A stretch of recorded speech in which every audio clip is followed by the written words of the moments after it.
तो मूवी के स्टार्ट होते ही हम एक एस्ट्रोनॉट जॉन को देखते हैं। वो अभी अपने हाइबरनेशन पॉड से निकला और फ्रेश होने के बाद अपने स्पेसशिप के कंट्रोल रूम में आया, जहां उसे अपने 2 और साथी मिले। ये तीनों इस टाइम अपने स्पेसशिप के मेंटेनेंस वर्क में लगे हुए थे और जाना था इन्हें प्लैनेट सैटर्न के मून तक। इनका मिशन था वहां पहुंचकर वहां से नेचुरल रिसोर्सेज को कलेक्ट करना, जिसे वापस दुनिया में लाकर इस्तेमाल किया जा सके। इनका ये सफर लगभग 9 साल चलने वाला था।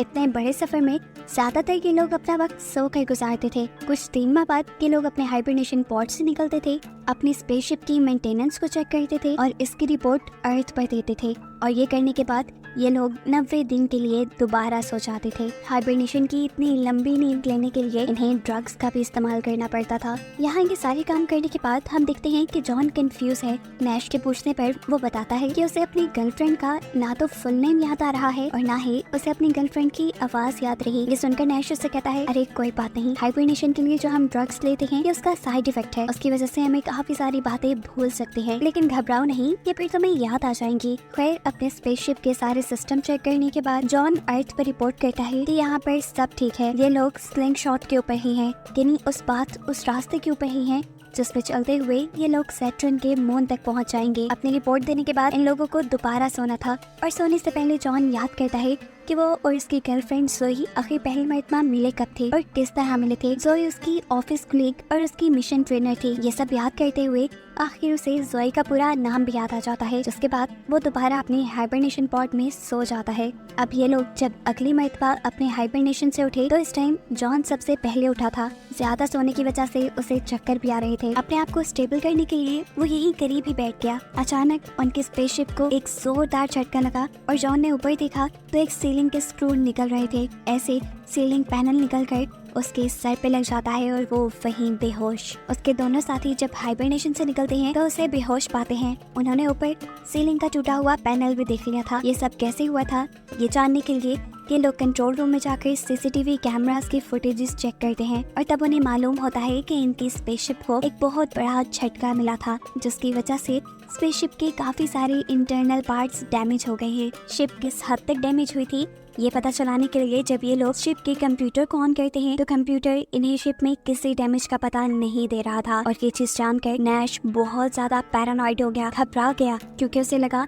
कि शिप का कंप्यूटर उन्हें काफी सारी चीजों के बारे में नहीं बता रहा और ऐसे किसी भी मुश्किल वक्त में उनकी जान खतरे में पड़ सकती है। अब नैश का मानना था कि ये शिप आगे सफर करने की काबिल नहीं रही और अगर ये लोग स्लिंग शॉट को कंटिन्यू करते हुए सैटर्न के मून तक पहुंचने की कोशिश करते भी हैं तो रास्ते में ही ये लोग मारे जाएंगे। जॉन के होश आने पर नैश ये बात जॉन को भी बताता है कि अब उनकी शिप आगे सफर करने के काबिल नहीं रही। उनकी शिप में कुछ बहुत बड़े फॉल्ट्स हैं, ऐसे में ये सफर कंटिन्यू करते हैं तो ये मारे जाएंगे। उसने ये चीज अपने कैप्टन फ्रैंक से भी डिस्कस की थी, लेकिन फ्रैंक ने वापस अर्थ पे जाने से मना कर दिया। वो जॉन से कहता है, तुम यकीन मानो मेरा, हमारी जान खतरे में है। हमारे पास एक ही रास्ता है, वो बस ये कि हम नेक्स्ट हाइबरनेशन में कैप्टन से 12 घंटे पहले उठ जाएंगे और शिप को रीप्रोग्राम करके स्लिंग शॉट अर्थ की तरफ कर देंगे। जॉन नैश की बात मानने को तैयार हो जाता है, लेकिन सिर्फ इस शर्त पर कि वो पहले खुद हर चीज की जांच करेगा और अगर उसके कहे के मुताबिक सचमुच इस शिप के अंदर कुछ गड़बड़ है तो ही बस वो नैश की मदद करेगा। अब प्लान के मुताबिक अगली मरतबा ये लोग 12 घंटे पहले उठ जाते हैं। नैश की हालत इस टाइम शदीद खराब थी। वो बहुत ज्यादा पैनिक हुआ था क्योंकि उसे लग रहा था कि शिप का सिस्टम अब काम नहीं कर रहा और ये लोग जल्द ही मर जाएंगे। लेकिन यहाँ पर जॉन उसे काम डाउन करता है और फिर शिप के सारे सिस्टम को खुद चेक करता है। उसके मुताबिक शिप में कोई ऐसा मसला नहीं था जिसकी वजह से ये अपने मिशन को दरमियान में छोड़ देते। अभी ये दोनों ये बातें ही कर रहे थे कि अचानक उनके पीछे कैप्टन फ्रैंक भी आ गए, जिन्हें देखकर ये दोनों घबरा गए क्योंकि उनके जागने में अभी काफी वक्त था। कैप्टन फ्रैंक तब इन्हें बताते हैं कि पिछली मर्तबा किचन में बैठकर जब ये लोग बातें कर रहे थे तो उनकी सारी बातें कैप्टन फ्रैंक ने सुन ली थी और इन्हीं की तरह उन्होंने भी अपना हाइबरनेशन पॉड से निकलने का टाइम 12 घंटे पहले का ही सेट कर लिया था। अब फ्रैंक जॉन को बताते हैं कि शिप में ऐसा कोई मसला नहीं है जिसकी वजह से उन्हें ये मिशन अबॉर्ट करना पड़े। जॉन भी उनकी हाँ में हाँ मिलाता है और यहाँ फ्रैंक उससे प्रॉमिस करते हैं अगर मिशन में कोई भी प्रॉब्लम हुई तो मैं खुद इस स्पेसशिप को दोबारा अर्थ की तरफ मोड़ूंगा। वो लोग ये बात कर रहे थे, दूसरी तरफ हम देखते हैं कि नैश की हालत बिगड़ चुकी है। वो पैनिक कर रहा है क्योंकि उसे लग रहा है कि अगर वो लोग अपने मिशन को कंटिन्यू रखते हैं तो जल्द ही वो मर जाएंगे। उन्हें फौरन अर्थ पे वापस चले जाना चाहिए। उसकी ऐसी हालत को फ्रैंक आकर जबरदस्ती बुरी तरीके से कंट्रोल करता है और जबकि अब थोड़ी देर बाद हम देखते देखते हैं कि जॉन की भी हालत बिगड़ने लगी थी। उसे भी अब ऐसे हेलुसिनेशंस हो रहे थे कि जैसे उसकी गर्लफ्रेंड सोई इस स्पेसशिप में उसके साथ ही हो। हालांकि वो जानता था कि ये सब सच नहीं है। अब वो उस सीलिंग पैनल के नीचे से घुस रहता है जिसकी वजह से वो पहले बेहोश हुआ था। उस सीलिंग पैनल को उसके एक साथी ने जोड़ दिया था। नैश की बातों को सोचते हुए वो इस सीलिंग पैनल को खोलता है और चेक करने के लिए जाता है कि आखिर खराबी हुई भी थी या नहीं। अंदर जाने पे उसने देखा कि काफी सारी तारें स्पार्क कर रही थी। इससे पहले कि वो कुछ कर पाता,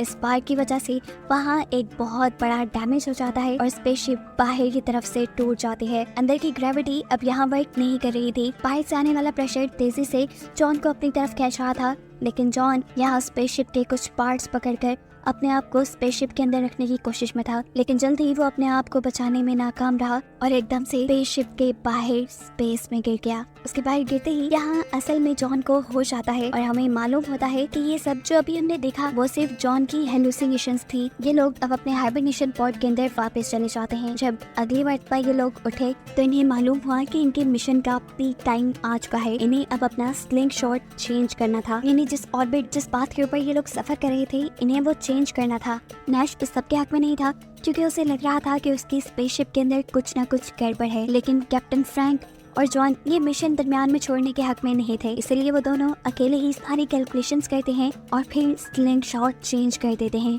उनकी स्पेसशिप में एक बहुत बड़ा झटका आता है और स्पेसशिप में बहुत सारे अलार्म बजने लगते हैं। स्पेसशिप का सिस्टम ओवरलोड होने के सिग्नल्स दे रहा था, लेकिन तब भी कैप्टन फ्रैंक ने ये मिशन रोका नहीं और इसे कंटिन्यू रखने के लिए बटन दबा दिया। नैश को लगा बस अब ये लोग मर जाएंगे, लेकिन अगले ही पल इन्हें मालूम हुआ कि ये लोग सेफली अपना स्लिंग शॉट यानी अपना पाथ चेंज कर चुके हैं। ये उनके लिए एक बहुत बड़ी कामयाबी थी जिसे ये लोग यहाँ पर सेलिब्रेट भी करते हैं। आगे कुछ दिनों के लिए इन्हें अपने पाथवे पर नजर रखने के लिए जागते रहना था। अपना माइंड डाइवर्ट करने के लिए जॉन यहाँ पे एक्सरसाइज करता है और अपने आप को ज्यादा से ज्यादा बिजी रखने की कोशिश करता है, लेकिन अब उसकी दिमागी हालत उसे ज्यादा कुछ करने दे नहीं रही थी। उसे हेलुसिनेशंस होने लगे थे, ऐसे जैसे जोई उसके आगे पीछे हो। तब कैप्टन फ्रैंक उसे यकीन दिलाते हैं कि जोई यहाँ स्पेसशिप के अंदर नहीं है। दूसरी तरफ एक खाली जगह के अंदर हम नैश को देखते हैं जिसकी हालत अब बिगड़ती जा रही थी। जॉन के पूछने पर वो बताता है कि अब उसे अपने मॉम डैड के नाम और उनके चेहरे तक भूल गए हैं और जॉन उससे कहता है तुम जानते तो हो ये हाइबरनेशन ड्रग्स की वजह से है। तब नैश जवाब देता है मैं कैसे यकीन दिलाऊं, मेरे साथ कुछ सच में बुरा हो रहा है, मेरी हालत ठीक नहीं है,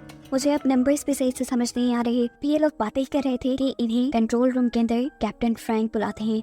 वहाँ पर उनकी कैलकुलेशन में कुछ खराबी आ रही थी जो उनके स्लिंग शॉट को चेंज कर सकती थी। जॉन और नैश मिलकर यहाँ इन कैलकुलेशंस को ठीक करते हैं और फिर नैश इन्हें बताता है कि इनके सिस्टम का लो लेवल कमांड रिएक्टर खराब हो रहा है और ये सारी प्रॉब्लम्स उसी की वजह से हो रही हैं। ये बात तो अब जॉन भी जान गया था और हालत उसकी भी खराब हो रही थी। कैप्टन फ्रैंक जानते थे कि ये दोनों वापस अर्थ पे जाने की बात करेंगे, इसीलिए वो यहाँ पर अपनी गन निकाल देते हैं और इन दोनों को ब्लैकमेल करते हुए इनके हाइबरनेशन पॉड में जाने को कहते हैं। जॉन तो उनकी बात मानते हुए हाइबरनेशन पॉड में चला जाता है, लेकिन जाने से पहले उसने देखा कि फ्रैंक नैश को टॉर्चर कर रहा था। फ्रैंक ने नैश के सर के ऊपर एक गन से हमला किया और वो आकर जॉन के हाइबरनेशन पॉड के ऊपर गिरा। इसके बाद क्या हुआ वो जॉन नहीं देख पाया क्योंकि वो सो गया था। अगले मर्तबा जब जॉन हाइबरनेशन पॉड से उठा तो उसे यहाँ कोई नजर नहीं आया। एकदम से उसके पीछे कैप्टन फ्रैंक आ गए, जिनसे उसने नैश के बारे में पूछा तो फ्रैंक ने बताया कि नैश बहुत ज्यादा अनस्टेबल हो गया था, इसीलिए मुझे जबरदस्ती उसे हाइबरनेशन पॉड के अंदर कैद करना पड़ा है। ये बात करके जॉन अपने काम पे लग जाता है, यानी अपनी शिप के मेंटेनेंस वर्क में लग जाता है, जहाँ बैठकर उसने नोटिस किया कि उसका बाजू अजीब तरीके से नीला पड़ा था। शायद ये उसकी हाइबरनेशन ड्रग्स का असर था। एकदम से उसका बाजू काला होते होते आगे फट जाता है और अजीब सी एलियन की तरह की शक्ल ले लेता है, जो देखकर जॉन खुद भी डर गया। लेकिन अगले ही लम्हे उसे पता चला कि ये भी सिर्फ उसकी हेलुसिनेशन थी। उसका बाजू बिल्कुल ठीक था। अब जॉन को बार बार पहले की तरह ही जोई के भी हेलुसिनेशंस आ रहे थे। वो जोई से बहुत प्यार करता था,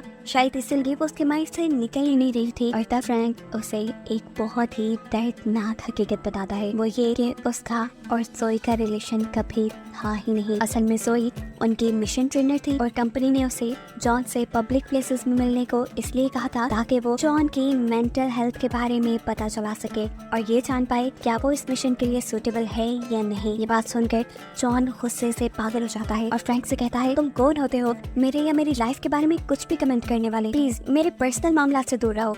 जॉन अब वापस कंट्रोल रूम की तरफ आ गया था क्योंकि उसे अपना रेडियो सिस्टम मेंटेन करना था। वो अपने पूरा ध्यान लगाकर काम करना चाहता था पर सोई और उसकी यादें उसे बार बार डिस्टर्ब कर रही थी।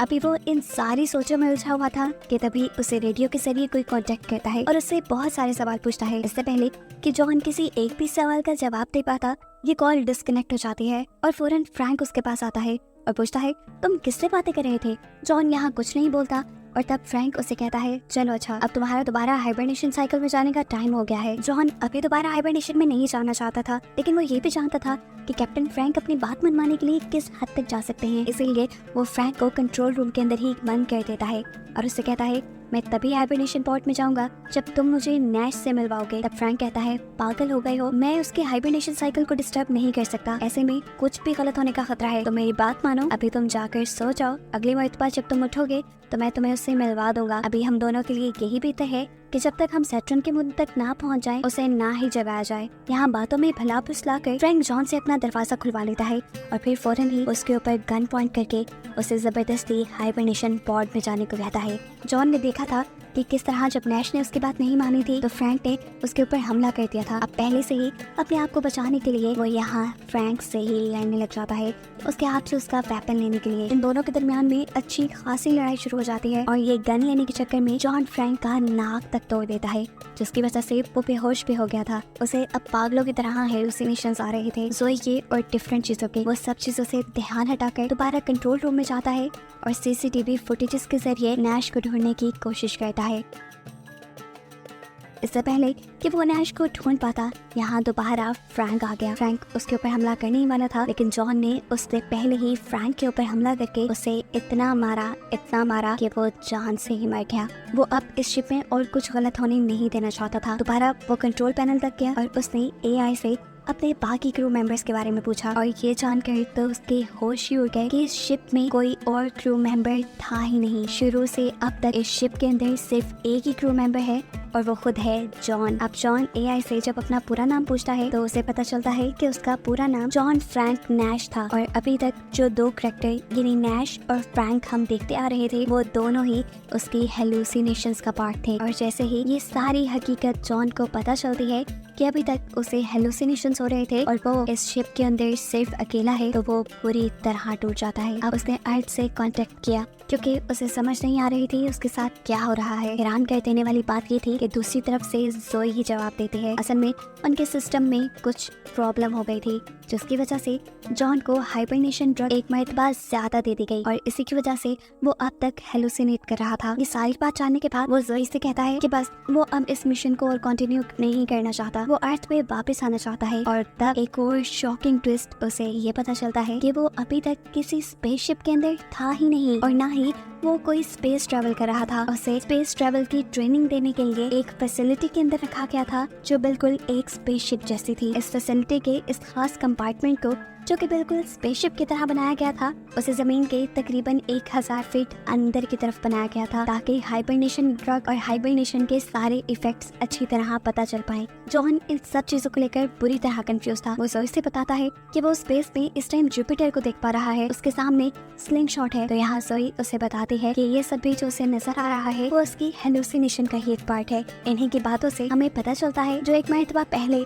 शिप में झटका लगा था और शिप का सीलिंग पैनल टूट के गिरा था, वो अर्थक्वेक किन्हीं जलजले की वजह से हुआ था। और जब इन्हीं झटकों की वजह जॉन कैमरास में ढूंढने गया था तो उसे कुछ खास नहीं मिला था। उसी जलजले की वजह से जॉन के हेडक्वार्टर से कांटेक्ट भी टूट गए थे और जोई उसे ओवरडोज होने के बारे में कुछ नहीं बता पाई थी। लेकिन अब ये एक्सपेरिमेंट बिल्कुल खत्म हो चुका था।